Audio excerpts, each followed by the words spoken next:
Today I'm going from one of the least visited parks in Texas, Kickapoo Cavern, to the second most popular, Garner State Park. But it looks like I won't be going inside myself. I suppose, then, my hike will have to be a stroll around the parking lot. And this is the closest I'll get to Old Baldy on this trip. I contemplated painting the view of the park from the river, but eventually I set up above on the roadside. Hi, I'm Jay, and it is a windy, chilly morning in hill country. I'm standing just outside Garner State Park, but Garner State Park is closed today because the hunters are here. I'm going to see if I can't capture this scene behind me with the hills behind and the hunting sign in the front, and maybe put the hunter's prize in the middle of the field. I'm bundled up because it gets chilly when you stand still and the wind bites at you. Plus, I'm a big baby.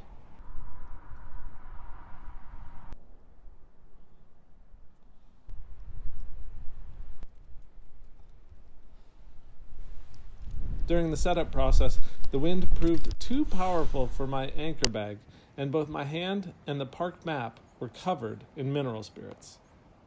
When I brought values only, I really expected there to be more cloud cover, kind of gray, wintry scenes, and not these bright, sunny days. That's fine, though.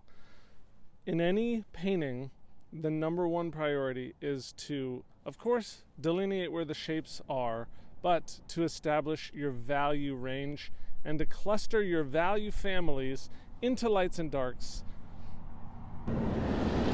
and then get more subtle nuance within those families. So I'm going to take a picture of the scene and show you how I'm trying to think about it using Photoshop, and then jump into the painting. As I chose my composition, these first two photos show my interest in the shadows on the ground. But then I shifted my attention to the little buildings in the background, and finally, I chose a vantage point that showed more of the open field. The first look I take at this composition is through squinted eyes, because it helps to simplify the scene and separate the lights from the darks. Next, I open my eyes wide and really look at the shapes in the landscape and try to record those accurately on the map. Once I'm satisfied, I move on to putting in the big masses of light, dark, and mid-tone values. Now, the initial statement or passage is really important because I'm trying to put in layers of texture, but I have to be careful that I don't add dark marks that then take the value too close to the rail value, and then I lose the contrast of a shadow shape on a light shape. Because there is texture here, but if I keep that original squinting perspective, the posts are very different in value from the grass. The sign is somewhat similar to the grass in value. So the initial idea and separation of values is really key, and you got to stick to it no matter what you add later.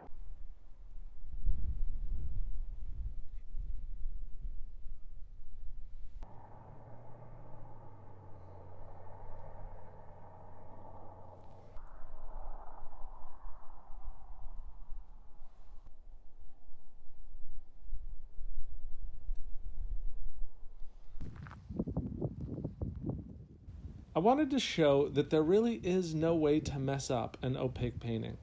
If I don't like a stroke or it needs to be adjusted, I can cover it with the adjacent value.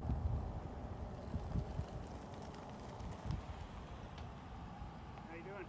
Good, how are you? I heard you're over here doing a painting. You were trying to get in the park to do that? Yeah, I was earlier this morning. I didn't check the park alerts, so that's my fault, you know. Well, I mean, I don't know. I was thinking. Or I can use this rubber-tipped tool to remove paint and shape the letter forms before touching them up again. About maybe talking to because I'm the lead ranger. I was thinking about talking to the office manager and see if we could let you in to do. Finally, I wanted to add a little narrative, the sign in the foreground and the hunter's quarry sitting within sight. There aren't any deer in the field this morning, so I try not to do too much.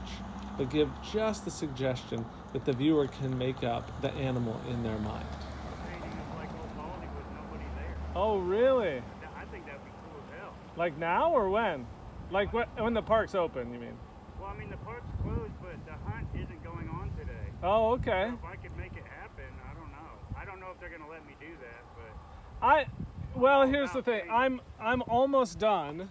Yeah. And I set it up. Well, I've been painting above the Frio River, and I thought it would be time to take a cold plunge now that I'm done with my painting. And the river lived up to its name.